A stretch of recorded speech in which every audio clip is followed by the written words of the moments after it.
1940 West Bengal provincial election ಅಲ್ಲಿ ನಾನು ಇತಿಹಾಸ ನೀವು ಹೇಳಿದಾಗಿ ಕಲಿತೀನಿ 1940 ಪ್ರೊವಿನ್ಷಿಯಲ್ ಬೆಂಗಾಲ್ ಎಲೆಕ್ಷನ್ಸ್ ಅಲ್ಲಿ ಮುಸ್ಲಿಂ ಲೀಗ್ ಜೊತೆಗೆ ಹಿಂದೂ ಮಹಾಸಭಾ ಸಾವರ್ಕರ್ ನೇತೃತ್ವದ ಹಿಂದೂ ಮಹಾಸಭಾ ಸೇರ್ಕೊಂಡು ಸರ್ಕಾರ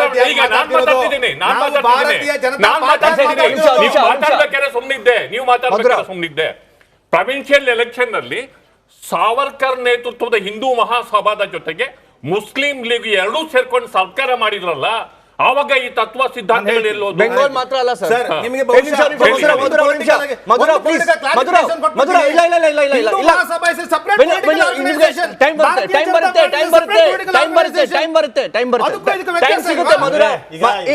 ನಿಮಿಷ ಪ್ಲೀಸ್ ಎಲ್ರಿಗೂ ಸಮಯ ಸಿಗುತ್ತೆ. ಶ್ಯಾಮಾ ಪ್ರಸಾದ್ ಮುಖರ್ಜಿ ನಾನು ಆಕ್ಚುಲಿ ಒಂದು ಪಾಯಿಂಟ್ ಹೇಳ್ತೀನಿ, ನೀವೇ ಕಂಟಿನ್ಯೂ ಮಾಡಿ. ಶ್ಯಾಮಾ ಪ್ರಸಾದ್ ಮುಖರ್ಜಿ ನೀವು ಬರೀ ಬೆಂಗಾಲ್ ಹೇಳಿದ್ರಿ, ಸಿಂಧ್ ಮತ್ತು NWFP ಅವಾಗೇನು north western frontier province, north western frontier province ಈಗ ಪಾಕಿಸ್ತಾನ ಅಲ್ಲಿ. ಈಗ ಇಲ್ಲಿ ಮುಸ್ಲಿಂ ಲೀಗ್ ಜೊತೆ ಮೈತ್ರಿ ಮಾಡ್ಕೊಂಡಿದ್ರು, ಅದು ಸರಿನಾ ತಪ್ಪ, ಸುಳ್ಳೋ ಸತ್ಯನ ಮಾಡ್ಕೊಂಡಿದ್ರು ಶ್ಯಾಮಾ ಪ್ರಸಾದ್ ಮುಖರ್ಜಿ ಅವರು? ಹೌದು.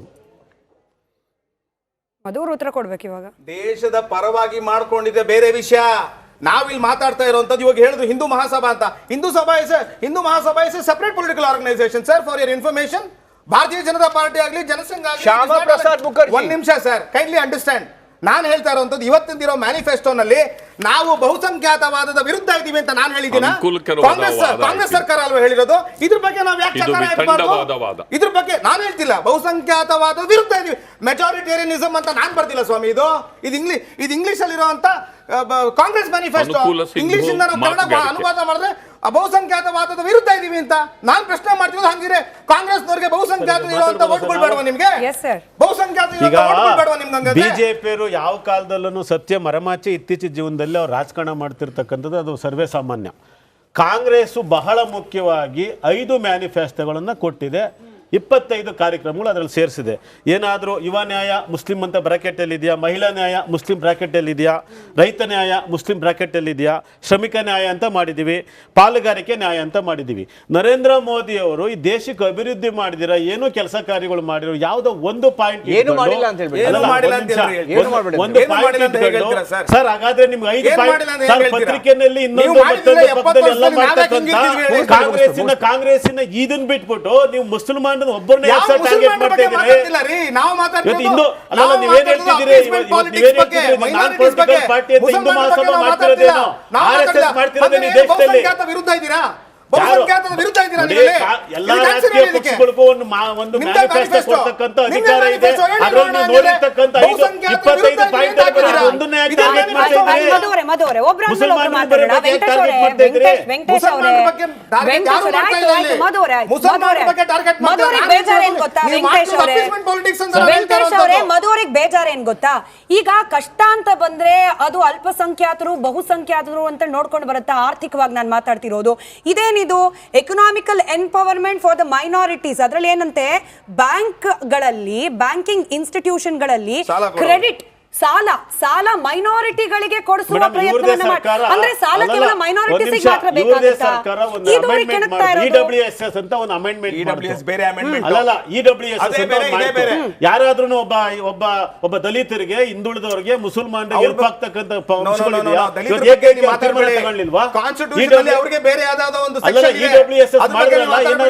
ಈ ದೇಶದ ರೈತರ ಬಗ್ಗೆ, ಈ ದೇಶದ ಬಡವರ ಬಗ್ಗೆ, ಈ ದೇಶದ ಹಿಂದುಳಿದ ವರ್ಗವರಿಗೆ ಏನು ಹಿತಾಸಕ್ತಿ ಅನ್ನೋದು ಬಿಜೆಪಿಗೆ. ಕೇಳಿದ ಪ್ರಶ್ನೆಗೆ ನೀವು ಉತ್ತರ ಕೊಡಿ. ಅದಕ್ಕೆ ಮಧುರ್ ಉತ್ತರ ಕೊಡ್ತಾರೆ. ನೀವು ಪ್ರಶ್ನೆಗೆ ನಾನು ಕೇಳಿದ್ದು, ಸಾಲ ಕಷ್ಟ ಅಂತ ಬಂದಾಗ ಮೈನಾರಿಟೀಸ್ ಮಾತ್ರ ವಿಶೇಷವಾಗಿ ಕಷ್ಟ ಅಂತ ಬರುತ್ತಾ?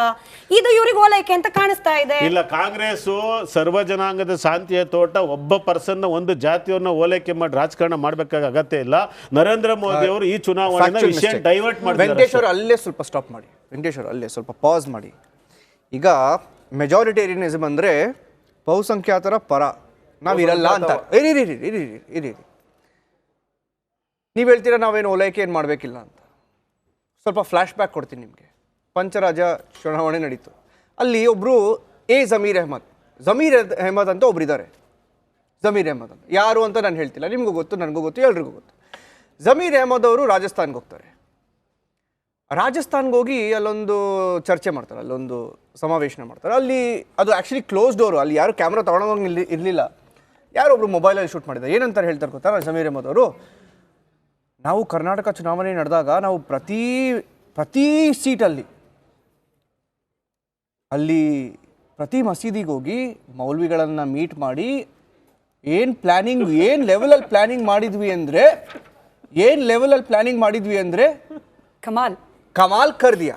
ಕ್ಯಾ ಕಮಾಲ್ ಕರ್ ದಿಯಾ ಇಲ್ಲ ಅಲ್ವಾ ಸರ್? ಇಲ್ಲ ಒಂದ್ ನಿಮಿಷ ಪ್ಲೀಸ್ ಸರ್, ಇಲ್ಲಿ ಲೆಕ್ಚರ್ ಕೊಡಬೇಡಿ ಓಲೈಕೆ ಬಗ್ಗೆ. ಒಂದ್ ನಿಮಿಷ. ಇಲ್ಲಿ ಬಿಜೆಪಿನವರು ಯಾವ ಕಾಲಘಟ್ಟದಲ್ಲೂ ಸತ್ಯದ ಜೊತೆ ನ್ಯಾಯದ ಜೊತೆ ಹೋರಾಟಗಳ ಜೊತೆ ಭಾಗಿಯಾಗಿ ಅವ್ರಿಗೆ ಅಭ್ಯಾಸನೇ ಇಲ್ಲ. ಈ ತರದ್ ಯಾವ್ದೋ ಒಂದು ಕುಚೇದ್ಯವಾದ ಏನೋ ಒಂದು ಹೇಳಿಕೆ ಹೇಳೋದು, ಬಹುಸಂಖ್ಯಾತ ಇರ್ತಕ್ಕಂಥ ಜನಸಂಖ್ಯಾತರ ಮೇಲೆ ಅಲ್ಲ, ಇಲ್ಲಿ ಬಹುಸಂಖ್ಯೆ ಜನಸಂಖ್ಯೆ ಜಾಸ್ತಿ ಇದೆ ಒಂದೇ ಒಂದು ಕಾರಣಕ್ಕೋಸ್ಕರ ಈ ಬಿಜೆಪಿನವರು ಸಂಘ ಸಂಸ್ಥೆಗಳು ಇವರು ದಯಮಾಡಿ ಓಲೈಕೆ ಮಾಡ್ತಕ್ಕಂಥ ಕಾಂಗ್ರೆಸ್ ಅಂತ ಹೇಳ್ಕೊಂಡೇ ಮತ ಬುಟ್ಟಿಗೆ ಹಾಕೊಳ್ಳದಂತ ಕಾಲಘಟ್ಟ 15 ವರ್ಷದಿಂದ ನಡ್ಕೊಂಡ್ ಬಂದ್ಬಿಟ್ಟಿದೆ. ಈಗಲೂ ಅದನ್ನ ಮಾಡಕ್ ಹೋಗ್ತಾರೆ. ನರೇಂದ್ರ ಮೋದಿ ಅವರು ವಿಫಲ ಆಗ್ತಾರೆ ಅಷ್ಟೇ. ಓಕೆ, ಒಂದ್ ಕೆಲಸ ಮಾಡ್ಬಿಡಿ. ರಿಯಾಜ್ ಅಹಮದ್ ಅವ್ರು ಇದ್ದಾರೆ ಸರ್, ಒಂದ್ 2 ನಿಮಿಷ ನಿಮ್ ಸಹನೆ ನಮ್ ಜೊತೆಯಲ್ಲಿ ಇರ್ಲಿ. ಇಬ್ರು ಗೆಸ್ಟ್ ಇದ್ದಾರೆ, ಮಾತನಾಡ್ಸ್ಕೊಂಡು ನಿಮ್ಮ ಹತ್ರ ಬರ್ತೀವಿ. ನೀವೇ ಜಾಸ್ತಿ ಉತ್ತರ ಕೊಡ್ಬೇಕು ಇವತ್ತು. ಪ್ರದೀಪ್ ಅವರೇ, ಯಾಕೆ ಅನ್ನಿಸ್ತಾ ಇದೆ ಮೋದಿ ಅವರಿಗೆ ಅಂದ್ರೆ ನೀವು ಮೈತ್ರಿ ಆಗಿರೋದ್ರಿಂದ ಮುಸ್ಲಿಂ ಲೀಗು ಅಥವಾ CT ರವಿ ಅವ್ರು ಹೇಳ್ದಾಗೆ ತಾಲಿಬಾನ್ ಅವರು ಐಡಿಯಾ ಕೊಟ್ಟಿರಬಹುದು, ಅರ್ಬನ್ ನಕ್ಸಲ್ನವರು ಐಡಿಯಾ ಕೊಟ್ಟಿರಬಹುದು ಪ್ರಣಾಳಿಕೆ ಮಾಡ್ಲಿಕ್ಕೆ. ಚುನಾವಣಾ ವರ್ಷ ಹೌದು, ಆರೋಪ ಮಾಡಬಹುದು ನೀವು, ಸರ್ವ ಸ್ವತಂತ್ರರು. ಆದ್ರೆ ಮಾಡ್ತಿರೋ ವಿಚಾರ ಎಂಥ ಗಂಭೀರದ್ದು, ಸಮಾಜದ ಮೇಲೆ ಬೀರೋ ಪರಿಣಾಮ ಏನು, ಸಂದೇಶ ಕೊಡೋದೇನಿದು ಅಂತ. ಕಾಂಗ್ರೆಸ್ಸು ಕಳೆದ 53 ವರ್ಷ ಕೇಂದ್ರದಲ್ಲಿ ಅಧಿಕಾರವನ್ನು ಮಾಡಿದೆ. 53 ವರ್ಷ ಅಧಿಕಾರವನ್ನು ಮಾಡಿಯೂ ಕೂಡ ಮುಸ್ಲಿಂ ಸಮುದಾಯವನ್ನು ತನ್ನ ಮತಕ್ಕೋಸ್ಕರ ಬಳಕೆ ಮಾಡಿಕೊಂಡು ಅವರನ್ನು ಮೇಲೆತ್ತುವ ಪ್ರಯತ್ನವನ್ನು ಮಾಡದೇನೆ ಕೇವಲ ಅಪೀಸ್ಮೆಂಟ್ ಪಾಲಿಟಿಕ್ಸ್ ಮಾಡಿಕೊಂಡು ಅವರನ್ನು ಮಿಸ್ಯೂಸ್ ಮಾಡ್ಕೋತಾ ಇದೆ ಹೊರತು ಯಾವುದೇ ಕಾರಣಕ್ಕೂ ಅವರನ್ನು ಅಭಿವೃದ್ಧಿ ಮಾಡುವ ಕೆಲಸವನ್ನು ಇದುವರೆಗೆ ಮಾಡಿಲ್ಲ. ಆ ದೃಷ್ಟಿ ಇಟ್ಕೊಂಡು ಈ ಹೇಳಿಕೆಯನ್ನು ಕೊಟ್ಟಿರೋದೇ ಹೊರತು ಬೇರೆ ಅನ್ನತಾ ದೃಷ್ಟಿಯಿಂದ ಏನಲ್ಲ.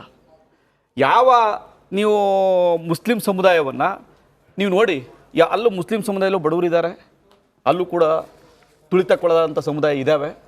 ಅದನ್ನು ಯಾವ ಮಟ್ಟದಲ್ಲಿ ಎತ್ತಿದ್ದಾರೆ? ಇವತ್ತು ಸ್ಲಮ್ಮಲ್ಲೇ ಇದ್ದಾವೆ, ಎತ್ತಿದಾರ? ಅದಕ್ಕೇನಾರ ಮಾಡಿದ್ದಾರೆ? ಎಜುಕೇಷನ್ ಬಗ್ಗೆ ಯಾವ ನಿರ್ಣಯಗಳನ್ನು ತೆಗೆದುಕೊಂಡಿದ್ದಾರೆ? ಕೊಡಬೇಕು, ಎಜುಕೇಷನ್ ಅವ್ರು ಕೊಡಲೇಬೇಕಾಯ್ತು, ಮಾಡಿದಾರಾ? ಕೇವಲ ಮದ್ರಾಸ್ಗಳನ್ನು ಕೇವಲ ಮಿಸ್ಯೂಸ್ ಮಾಡ್ಕೋತಾ ಇದ್ದಾರೆ ಹೊರತು ಅದಕ್ಕೇನೋ ಅಮೌಂಟ್ ಕೊಡೋದು, ಫಂಡ್ ಕೊಡ್ತಕ್ಕಂಥದ್ದು ಮಸೀದಿಗಳಿಗೆ ಅಷ್ಟು ಬಿಟ್ರೆ ಮಸೀದಿಗಳಿಗೆ ಯಾರು ಕೊಡ್ತಾರೆ? ಕೊಟ್ಟಿದ್ದಾರೆ.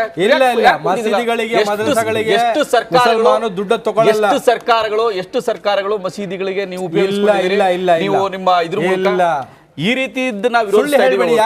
ಇದನ್ನ ಬಿಜೆಪಿನವರು ಇದ್ದಾರಂತ ಮೈತ್ರಿ ಇದ್ದಾರಲ್ಲ, ಅದಕ್ಕೆ ಅವ್ರ ಭಾಷಾ ಅವ್ರ ಭಾಷಾ ನಿಮ್ಮ ನಾಲ್ಗೆನಲ್ಲಿ ಬರ್ತಾ ಇರೋದು. ಯಾಕೆ ಮುಸಲ್ಮಾನ್ ಮೇಲೆ ನೀವು ಅಟ್ಯಾಕ್ ಮಾಡಕ್ ಶುರು ಮಾಡಿಬಿಟ್ಟಿದ್ರ? ಚಡ್ಡಿ ಹಾಕಿದ ತಕ್ಷಣನೇ ಪಂಚಿ ತೆಗೆದು ಚಡ್ಡಿ ಹಾಕಿದ ತಕ್ಷಣ ಮಾತು ಮುಸಲ್ಮಾನ್ ಮೇಲೆ ಅಟ್ಯಾಕ್. ಅದೆಲ್ಲ ಹೇಳ್ಬಾರ್ದು. ಎಲ್ಲಿಂದ ಮುಸಲ್ಮಾನ್ ಕೊಡ್ತಾ ಇದ್ದಾರೆ ಹೇಳಿ ತೋರಿಸಿ. ಯಾಕೆ ನೀವು ಎಷ್ಟು ಸ್ಟ್ಯಾಟಿಕ್ಸ್ ಚರ್ಚೆ ಮಾಡಬೇಕಾದ್ರೆ ಎಷ್ಟು ಸ್ಟ್ಯಾಟಿಕ್ಸ್ ನೀವು ಎಷ್ಟು ಹೇಳಿದ್ದು ಏನಂತ ಹೇಳಿದ್ರು? ನಾನು ನೆಕ್ಸ್ಟ್ ಹುಟ್ಟಿದ್ರೆ ಬೇರೆ ಜನ್ಮ ಇದ್ರೆ ನಾನು ಮುಸಲ್ಮಾನ್ ಅಂತ ಹೇಳಿದ್ರು. ತಪ್ಪೇನಿದೆ?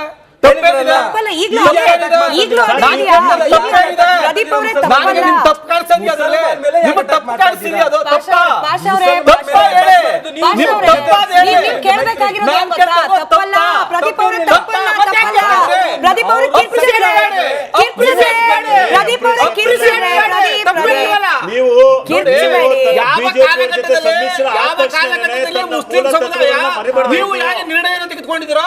ಒಂದು ಪೊಲಿಟಿಕಲ್ ಪಾರ್ಟಿ ಆಗಿ ಜೆಡಿಎಸ್ ಕೂಡ ತನ್ನ ನಿರ್ಣಯವನ್ನು ಬದಲಾವಣೆ ಮಾಡಿ ನೀವು ಕೂಡ ಯಾವ ರೀತಿ ಹೇಳಿದ್ರಲ್ಲ ಸರ್, ಯಾವ ಮಸೀದಿಗಳಲ್ಲಿ ಕುತ್ಕೊಂಡು ತೀರ್ಮಾನವನ್ನು ಮಾಡಿದ್ರು, ಯಾವ ಮಸೀದಿಗಳಲ್ಲಿ ಕುತ್ಕೊಂಡು ತೀರ್ಮಾನವನ್ನು ಮಾಡಿದ್ರು, ಅದೇ ರೀತಿ ದೇವೇಗೌಡರು ತೀರ್ಮಾನವನ್ನು ಮಾಡಿದ್ದಾರೆ.